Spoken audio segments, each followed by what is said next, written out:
चैत्र मास शुक्ल पक्ष पूर्णिमा तिथि को हनुमान जन्मोत्सव मनाया जाता है। त्रेता युग में माता अंजनी वानर राज केसरी के पुत्र के रूप में भगवान शंकर के एकादश रुद्रावतारों में एक हनुमान जी का प्राकट्य हुआ था।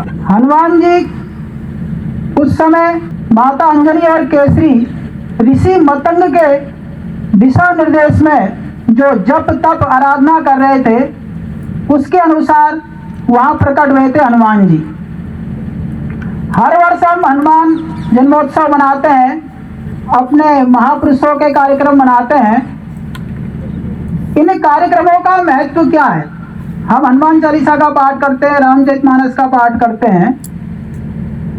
उनके दिव्य गुणों से हमको क्या ग्रहण करना है? महर्षि वाल्मीकि जी हनुमान जी की स्तुति में कुछ विशेषणों का प्रयोग कर रहे हैं। मनोजवम मारुत तुल्य वेगम जितेंद्रियम बुद्धिमताम वरिष्ठम वातात्मजम वानर यूथ मुख्यम श्री रामदूतम शरणम प्रपद्ये। वो कितने बड़े ज्ञानी हैं, उनकी क्या विशेषता है, ये प्रथम स्तुति में बता दिया महर्षि ने। मनोजवम मारुत तुल्य वेगम, मन की इच्छा के अनुसार वो कहीं भी प्रकट हो जाते हैं। जैसे हमारा मन चंचल है, हम बैठे खटीमा में हैं और हम किसी भी चीज को विचार करके मन वहां पहुंच जाता है। मारुत तुल्य वेगम, हवा के समान जिनकी गति है, उस गति को कोई पढ़ नहीं सकता। जितेंद्रियम जितानी इंद्रियाणी येन सह, जिसने अपनी सारी इंद्रियों को जीत लिया है। बुद्धिमताम वरिष्ठम, और वो बहुत बुद्धिमान है, उनमें भी वरिष्ठ हैं। अर्थात अगर वर्तमान में हम देखें, ऐसा आईक्यू लेवल जिसका कोई परीक्षण नहीं कर सकता। वातात्मजम, वायु के वो पुत्र हैं, पवन देव के पुत्र हैं। वानर यूथ मुख्यम, और जो उस समय की वानर सेना है, वानर यूथ दल है, उसके वो मुखिया है, अर्थात सबसे शक्तिशाली वानर है। परंतु जब वो स्वयं का परिचय दे रहे हैं तो क्या लगाते हैं? श्री राम दूतम। जितनी डिग्रियां उनके पास है सारी उन्होंने अलग कर दी किनारे। उन्होंने स्वयं को क्या बताया कि मैं श्री राम का दूत हूं। अर्थात जो विद्या ज्ञान अपने ग्रहण करा वो हमको क्या विनम्रता देती है। इतने ज्ञानी होने के बाद भी श्री हनुमान जी अपने आप को इतना विनम्र प्रस्तुत कर रहे हैं कि मैं सिर्फ श्री राम का दूत हूं। रामचरितमानस में कई उदाहरण आते हैं जो हमको हनुमान जी से सीखने चाहिए, अपने जीवन में आश्रित व्यवहारित करने चाहिए। चाहे वो ज्ञान का अहंकार हो, धन का अहंकार हो, बल का अहंकार हो, वो सब हनुमान जी ने शून्य कर दिए अपनी विनम्रता से। लंका में जब जाते हैं माता सीता की खोज के लिए, श्री राम ने हनुमान जी को ही क्यों भेजा? उस समुद्र को लांघने के लिए लक्ष्मण जी बहुत थे, वो स्वयं शेषनाग के अवतार हैं और जल में सर्प डूबेगा नहीं, लेकिन फिर भी उन्होंने हनुमान जी को भेजा। वो क्यों भेजा उसका एक उदाहरण और बता रहा हूं आपको। जब अशोक वाटिका में सीता माता के पास जा रहे हैं, उनको अंगूठी देते हैं। सीता माता को संदेह होता है कि कहीं ये लंकापति रावण तो नहीं है, क्योंकि वो मायापति है, वो अपना वेश बदल सकता है, कुछ भी कर सकता है। तो उनके कष्ट से, उनकी चिंता से दूर करने के लिए हनुमान जी कहते हैं, राम दूत में मातु जानकी सत्य शपथ करुणा निधान की। हे माता, मैं रामदूत हूं और ये शपथ में उस करुणा निधान राम की शपथ खाकर कहता हूं कि मैं राम के द्वारा भेजा गया दूत हूं। उन्हें इतना विश्वास है अपने स्वामी पर कि सिर्फ उनके नाम से उन्हें पता है कि माता मुझ पर विश्वास कर लेगी। नहीं तो वो चाहते अपना बल वहां पे दिखा सकते थे। वो कह सकते थे, मैं भगवान ब्रह्मा का मानस पोषित पुत्र हूं, मैं वो हनुमान हूं जिसने बचपन में सूर्य को फल समझकर निकल लिया था और देवताओं की स्तुति विनय रिक्वेस्ट करने पर मैंने उन्हें छोड़ा। मैं वो हनुमान हूं जो भगवान इंद्र से ये वरदान है कि मुझको जल डुबा नहीं सकता। अग्नि ने मुझे वरदान दिया है कि मुझे अग्नि जला नहीं सकती। उन्होंने इन सब बल के अहंकार को किनारे कर दिया। उन्होंने एक शब्द प्रयोग करा, रामदूत। कहने का तात्पर्य है, हम जो जन्मोत्सव मनाते हैं, महापुरुषों के कार्यक्रम मनाते हैं, ये हमारे ऋषि मुनियों ने जो लिखे हैं, हमको दिए हैं। ये अमूल्य धरोहर है, ये प्रेरणादायी प्रसंग है जो हमको अपने जीवन को आदर्श बनाने के लिए प्रेरित करते हैं। सिर्फ रामचरितमानस का, हनुमान चालीसा का पाठ करने से कोई लाभ नहीं है जब तक हम अक्षरशः उनकी चौपाइयों को, उनके भावार्थ को नहीं समझेंगे।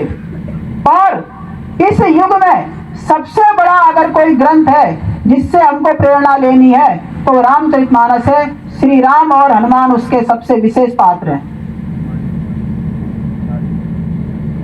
हमको सामने वाले से कैसा संवाद करना है, हमारे अंदर कौशल का विकास कैसे होगा, इसके प्रत्यक्ष उदाहरण है हनुमान जी। कहां पे विनम्रता रहनी है, कहां पे कठोरता होनी है, किसको कैसे समझाना है, इसके प्रत्यक्ष उदाहरण हनुमान जी हैं।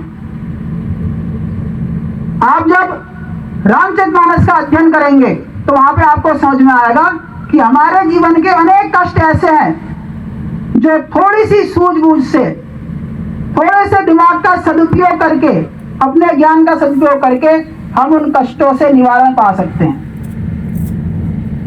नहीं तो क्या होता है, जब थोड़ा कष्ट होता है, तनाव होता है, हम टेंशन में आ जाते हैं, तनावग्रस्त हो जाते हैं और उसका परिणाम हमारे साथ साथ जो हमसे जुड़े हुए लोग हैं उन पर भी पड़ता है। हनुमान जी ने ये बताया, कितना ही बड़ा कष्ट हो,